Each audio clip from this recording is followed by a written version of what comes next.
আজকের ভিডিওটা এমন একটা ভিডিও, আসলে কথা বলতেও খুব খারাপ লাগে, কষ্ট হয়।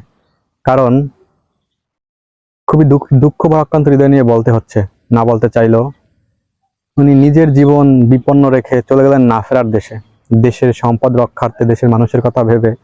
আসিম জাওয়াত, পাইলট আসিম জাওয়াত। আসলে ইতিমধ্যে সবাই এই ভিডিওটা সম্বন্ধে অবগত আছেন যে মানিকগঞ্জ মানিকগঞ্জের ওনার গ্রামের বাড়ি মানিকগঞ্জ, পাইলট আসিম জাওয়াদের। আসলে উনি দেশের জন্য, দেশের কথা ভেবে, মানুষের কথা ভেবে, দেশের সম্পদ রক্ষার জন্য ভেবে উনি কিন্তু নিজেই ফ্লাই করেছিল। তো সেই সময় উনি ইচ্ছে করলে কিন্তু ওখান থেকে ফ্লাইং করতে পারতো, লাভ দিতে পারতো প্যারাশুট নিয়ে। ওনার সাথে যারা ছিল, যেটা আমি দেখতে পারলাম বা আপনারাও দেখেছেন ভিডিওতে, যে ওনার সাথে সম্ভবত একজন কি দুজন ছিল সম্ভবত, তারা কিন্তু আগে লাফিয়ে চলে গেছে।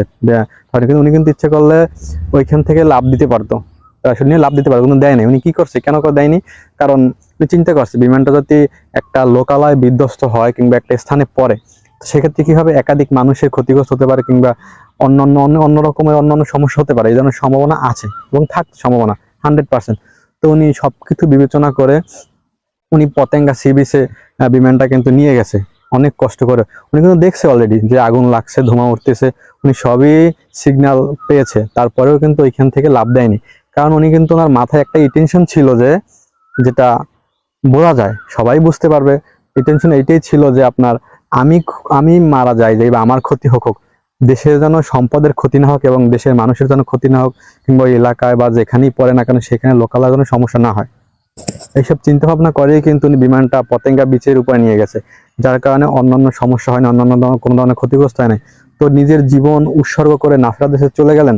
এটা থেকে আমাদের একটাই মেসেজ নেওয়ার আছে এখান থেকে, যে আমরা চেষ্টা করলে মানুষের পাশে দাঁড়াতে পারি। সেটা হোক হিন্দু, মুসলিম, খ্রিস্টান, বৌদ্ধ, জাতি বা কোনো ধর্ম ভেদাভেদ নাই। এখানে মানুষের পাশে দাঁড়ানো হচ্ছে সব থেকে বড় ধর্ম, বড় ইবাদত।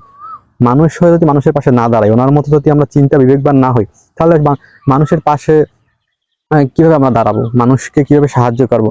এই ওনার কারণে কিন্তু অনেক বড় ধরনের দুর্ঘটনা হতে পারতো, কিন্তু নিজের জীবন বিপন্ন রেখে পতেঙ্গা বিচের উপরে যেভাবে বিমানটা ফালাইলো, যার কারণে নিজের জীবন নাফেরার দেশে চলে গেল, নিজের মৃত্যু নিয়ে সে নাফেরার দেশে চলে গেল।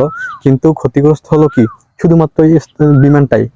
অন্য মানুষের ক্ষতি হয় না, লোকালয়ের কোনো সমস্যা হয় না, কোনো রকমের সমস্যার সম্মুখীনও হয় না। তো এই জন্য আমাদের এইটাই আপনাদের কাছে মেসেজ দিব, যে ওনার জন্য সর্বদা সবসময় দোয়া করবেন। আল্লাহ তাআলা ওনাকে জান্নাতের সর্বোচ্চ মাকাম দান করুক এবং ওনার পরিবারকে, ওনার ফ্যামিলিকে, ওনার স্ত্রী, সন্তান, পুত্র, মা বাবা সবাইকে যেন আল্লাহ তাআলা সবসময় ভালো রাখে এবং ভালো রাখার তৌফিক দান করুক, এবং ওনাদেরকে যেন আল্লাহ তাআলা সঠিক বুঝ দান করুক, এবং আল্লাহ তাআলা যেন ওনাদেরকে ধৈর্য করার মতো ক্ষমতা দান করুক। হ্যাঁ, ওনারা যেন সবসময় ধৈর্য ধারণ করতে পারে, সেই দোয়াটাই করবে। স্যার, আমাদের আর কিছু করার নেই। সর্বশেষ আরেকটা কথা বলবো, অন্যান্য সবসময় আপনারা দোয়া করবেন, আর ফ্যামিলির জন্য দোয়া করবেন। আল্লাহ তাআলা যেন সবসময় ওনাদেরকে ধৈর্য ধরার মতো ক্ষমতা দান করেন। এটা ছাড়া আমাদের আর কিছু করার নেই। আবারও একটা কথা বলি, সবসময় মানুষ হয়ে মানুষের পাশে দাঁড়ানোর চেষ্টা করেন।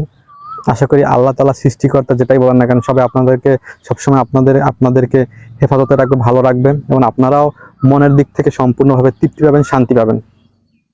সবাই ভালো থাকবেন এবং সবাই সবার মতো করে সুখাহত এই মুহূর্তে আশা করি। তো সুস্থ থাকবেন। আল্লাহ হাফেজ। সবাই সবসময় সচেতনভাবে চলার চেষ্টা করবেন। ধন্যবাদ সবাই।